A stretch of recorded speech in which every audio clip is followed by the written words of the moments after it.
একদিকে অনশন, অন্যদিকে সিদ্ধান্ত মতো সোমবার সকাল থেকে কর্মবিরতি প্রত্যাহার করে কাজে যোগ দিতে দেখা গেল জুনিয়র ডাক্তারদের। এদিন সকাল থেকেই পুজোর সময় হাসপাতালের রোগী পরিষেবার কথা মাথায় রেখে কাজে যোগ দেন 58 জন জুনিয়র ডাক্তাররা। আউটডোর ইনডোর অপারেশন সহ বিভিন্ন রোগী পরিষেবা স্বাভাবিক করেন তারা। অন্যদিকে এদিন হাসপাতালে অভয়ার বিচারের দাবি সহ 10 দফা দাবিতে উত্তরবঙ্গ ডেন্টাল কলেজ ও হাসপাতালের প্রথম বর্ষের জুনিয়র ডাক্তার সৌভিক বন্দ্যোপাধ্যায় ও উত্তরবঙ্গ মেডিকেল কলেজ ও হাসপাতালের সাইকিয়াট্রিস্ট বিভাগের অলোক কুমার বর্মা এদিন থেকে অনির্দিষ্টকালের জন্য অনশনে বসে। আপনারা দেখছেন সংবাদ শিরোনাম।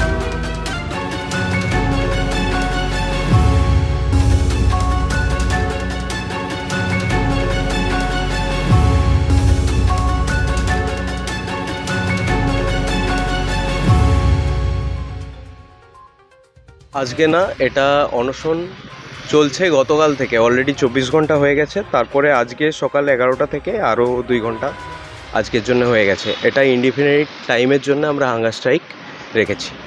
কারণ আমাদের একটাই WBJDF এর তরফ থেকে যে 10 দফা দাবি রাখা হয়েছে, সেই 10 দফা দাবি যতদিন না পর্যন্ত মানা হচ্ছে ততদিন আমাদের এই অনশন বিক্ষোভ চলবে।